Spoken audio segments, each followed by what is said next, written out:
हमारे मुल्क का आइन क्या इस लफ्ज से आगाज होता है, वी द पीपल। इसका आगाज भारत माता के नाम से नहीं होता है। हम अपनी माँ की इबादत नहीं करते। उम्मुल किताब कुरान है, हम कुरान की इबादत नहीं करते। कुरान अल्लाह का बिजावा कलाम है। खबर नहीं जिन्हें अपने दीन और मजहब की, हमें वो दीन का मतलब सिखाने निकले हैं। और बड़े अफसोस की बात है कि बड़ी धूमधाम से हुकूमत की तरफ से इस बात को रखा गया, मगर 30 से ज़्यादा MP यहाँ पर मौजूद नहीं है। मैडम, पहले तो मैं वज़ीर आज़म की इस बात की मजम्मत करता हूँ और उनको बताना चाहूँगा कि जिना के बारे में उन्होंने जो कहा था, हम तो जिना के सख्त मुखालिफ है, इसलिए भारत को अपना वतन माने। मगर 42 में आपके प्यारे वीर और जिना की पार्टी ने नॉर्थ वेस्ट फ्रंटियर, सिंध और बंगाल में मिलकर हुकूमत चलाई और उस हुकूमत ने 1.5 लाख हिंदू और मुसलमानों को अंग्रेजों की फौज में शामिल कराया ताकि वो लड़े। तो किसी शायर ने अच्छा कहा था वजीर आजम के बारे में कि फरेब देकर जमाने को पारसा ना बनिए, इन्हें कहो कि वो बंदा बने खुदा ना बने, अमीर शहर यही चाहता या हजरत कि हमारी चीख गले में रहे सदा ना बने। दूसरी बात मैडम, हमारे वजीर दिफा जनाब राजनाथ सिंह साहब ने बड़ा ही अजीब व गरीब और तकलीफ दे बात कही उम्मुल मोमिनीन के बारे में और उम्मुल किताब के बारे में। उम्मुल मोमिनीन उनको कहते हैं जो हमारे प्रॉफिट मोहम्मद सल्लल्लाहु अलैहि वसल्लम की वाइफ हैं। वो हम तमाम मुसलमानों की माँ, हम उनको तस्वुर करते हैं, मगर हम उनकी इबादत नहीं करते। हम अपनी माँ की इबादत नहीं करते। उम्मुल किताब कुरान है, हम कुरान की इबादत नहीं करते। कुरान अल्लाह का बिजावा कलाम है। तो उसके बारे में शायर ने अच्छा कहा कि खबर नहीं जिन्हें अपने दीन और मजहब की, हमें वो दीन का मतलब सिखाने निकले हैं। अहम बात यह है कि मैडम, हमारे मुल्क का आइन क्या इस लफ्ज से आगाज होता है, वी द पीपल। इसका आगाज भारत माता के नाम से नहीं होता है। हमारे संविधान का जो प्रियम्बल है वो क्या कहता है? Liberty of thought, expression, belief, faith and worship. अगर दस्तूर का ये पहला सफा ये बात करता है तो फिर कैसे किसी शहरी को किसी खुदा, देवी, देवता की इबादत करने पर या सजदा करने पर मजबूर किया जा सकता है? आप ही की पार्टी से आज की जो बातें हुई है इसी का बोल रही हैं। हमारे कॉन्स्टिट्यूंट असेंबली में मैडम एक मोहतरमा थी रोहिणी कुमार चौधरी ने एक तजवीज दी थी कि प्रियम्बल में किसी देवी के नाम से शुरू हो। उन्होंने खास तौर से वंदे मातरम का जिक्र किया, मगर उसको कबूल नहीं किया गया। फिर KV कामत साहब ने एक तजवीज दी कि इट्स सिटीजन्स को बदलकर हर सिटीजन्स किया जाए और खुदा के नाम से शुरू किया जाए। वो तरमीम को मुस्तरद कर दिया गया। हमारे संविधान का उसूल यह है कि भारत क्या है, उसकी अवाम है, अवामी कानून की मुसन्निफ है, अवाम की मर्जी से सबसे बालातर है, अवामी हाकिम है। मुल्क किसी खुदा, देवी, देवता, मजहबी इलामत के नाम से नहीं चलता, ना मुल्क किसी एक मजहब की मिल्कियत है। इसीलिए बाबा साहब अम्बेडकर ने क्या कहा था? उन्होंने मदर इंडिया के नजरिए को मुस्तरद किया। बाबा साहब ने एक नई इस्तिलाह वजह कर दी और कहा कि भैक्षित भारत, ये बाबा साहब अम्बेडकर ने कहा। अब मैडम, अगर मजहबी आजादी इस आइन का बुनियादी उसूल है तो सवाल यह पैदा होता है कि उस वक्त हमारे जो कॉन्स्टिट्यूंट असेंबली के प्रेसिडेंट थे जनाब राजेंद्र प्रसाद साहब ने किस बुनियाद पर वंदे मातरम को कौमी तराना करार दिया? ना तो कोई सेक्युलर रेजोल्यूशन है इसके बारे में। मैडम, मैं आपको बताना चाहूंगा कि जुडिशरी क्या कहती है। बीजू इमैनुअल केस है 1986 का, जिसमें जिहोवा विटनेस ने कहा कि मैं नेशनल एंथम के वक्त खड़े रहूंगी, पढ़ूंगी नहीं। सुप्रीम कोर्ट ने कहा कि उसने कोई गुनाह नहीं किया। वहीं एक 2017 का केस है अश्विनी उपाध्याय का केस सुप्रीम कोर्ट का, उन्हें कहा गाइडलाइंस दिए जाएं वंदे मातरम पर, सुप्रीम कोर्ट ने नहीं कह दिया। फिर आप आ जाइए madam, prevention of insult act national 1971, इसमें नेशनल सॉन्ग नहीं है, सिर्फ नेशनल एम्बलम और आपका नेशनल एंथम है। फिर आप आ जाइए 40th अमेंडमेंट आर्टिकल 51 है, 76 में पास हुआ, उसमें भी इसका कोई जिक्र नहीं है। मैडम, मैं आपके सामने बताना चाहूंगा कि हमारा भारत एक इसका मजमुआ क्या है। इसमें हिंदू है, मुसलमान है, सिख है, ईसाई है, जैन है, एथिस्ट है, मेहनतकश है, किसान, गरीब, मजलूम और दलित है।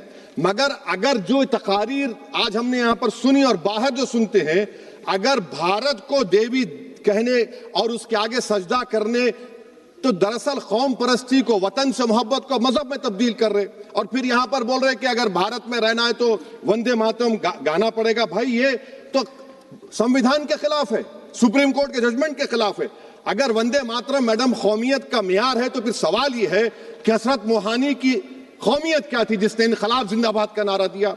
अगर यूसुफ मेहरली ने quit India Simon go back का नारा दिया तो उसकी कौमियत क्या थी?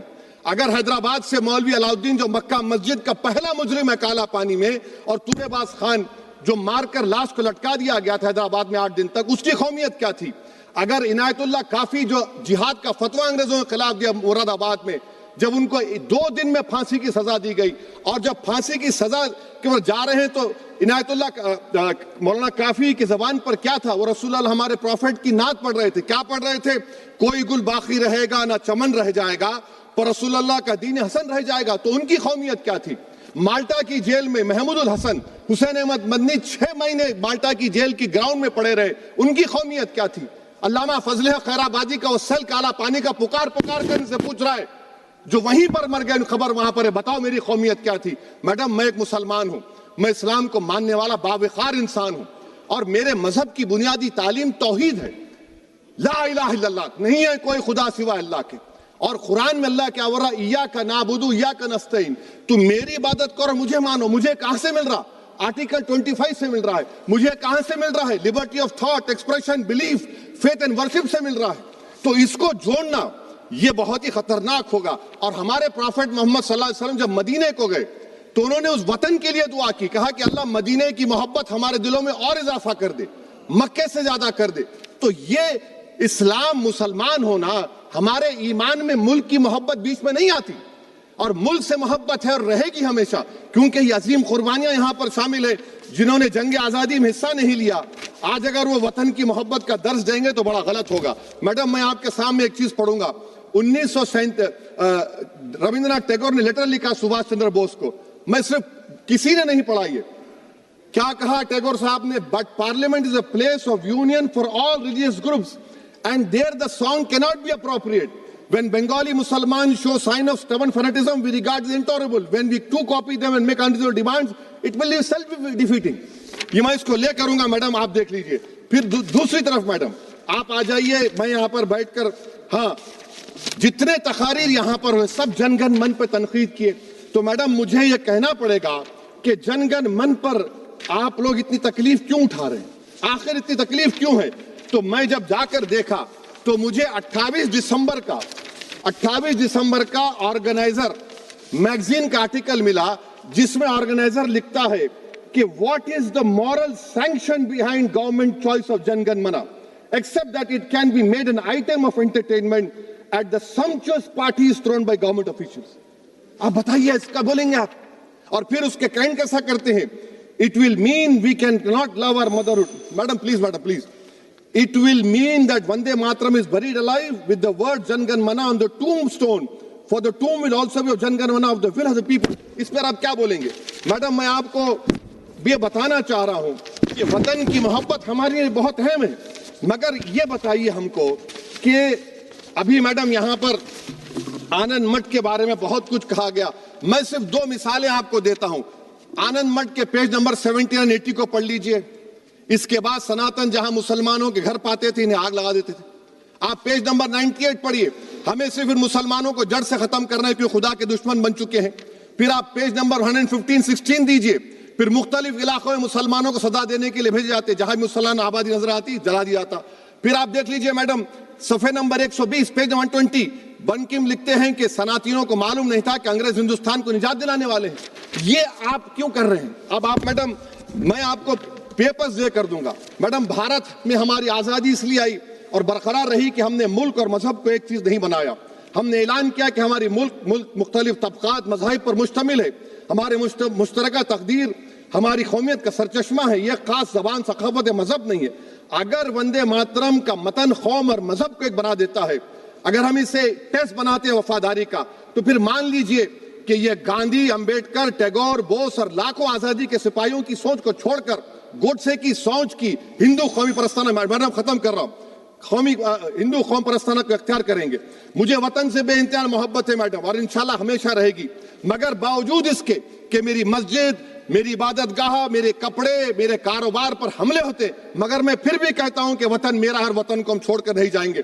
मगर हुब्बुल वतनी का क्या मुतालबा है?